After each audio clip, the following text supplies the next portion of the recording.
गांव में दहशत फैली हुई है। रात की हवा में डर समाया हुआ है। दबी हुई आवाजें फुसफुसाती हैं। हर शब्द अर्जुन की अकाल मृत्यु के भार से भारी है। रवि अकेले बैठा है।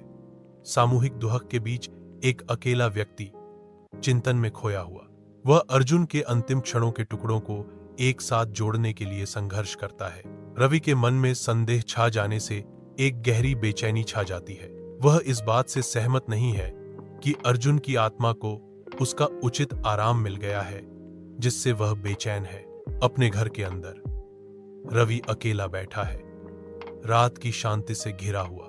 अचानक दस्तक रवि की रीढ़ की हड्डी में सिहरन भेजते हुए शांति को भंग कर देती है। खिड़की से डरावनी लाल लालटेन एक भयावह चमक डालती है। अजनबी रात में प्रकट होते ही रवि का डर बढ़ जाता है। उसका चेहरा भूतिया पीलापन का मुखौटा है। तुम अभी भी यहां हो, अजनबी के शब्द रात में गूंजे। मेरा हत्यारा अभी भी जिंदा है, अर्जुन नहीं, कोई और। रवि पंडित रामेश्वर के एकांत घर पहुंचता है, जहां एक अशांत चुप्पी वातावरण को ढक लेती है। वह कमरे के चारों ओर देखता है, एक परिचित पुराने लालटेन को मंद छाया डालते हुए देखता है। उसकी निगाहें दीवार पर चिपके एक अखबार के कतरन पर टिकी हैं, जिसका शीर्षक एक गांव के जमींदार की हत्या के बारे में चीख रहा है। रवि को यह भयावह एहसास होता है, पंडित रामेश्वर ही असली अपराधी हैं।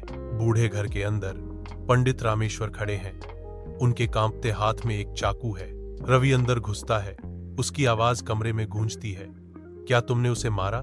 पंडित रामेश्वर की आंखें डर और विरोध से चमकती हैं, क्योंकि वह कबूल करता है, हाँ, उस जमींदार ने मेरी जमीन जब्त कर ली। मैंने उसे खत्म कर दिया।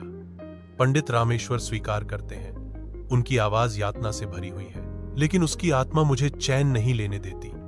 पंडित रामेश्वर अपराध बोध से ग्रस्त फुसफुसाते हैं। पंडित रामेश्वर के घर की धुंधली रोशनी में एक लालटेन जलती है।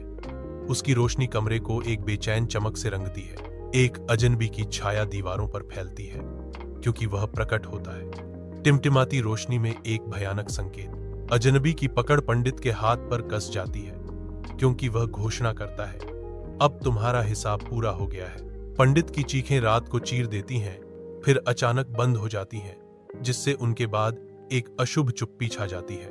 रवि पीछे मुड़कर देखता है। उसका चेहरा डर से जम जाता है, क्योंकि वह अब खाली कमरे को देखता है।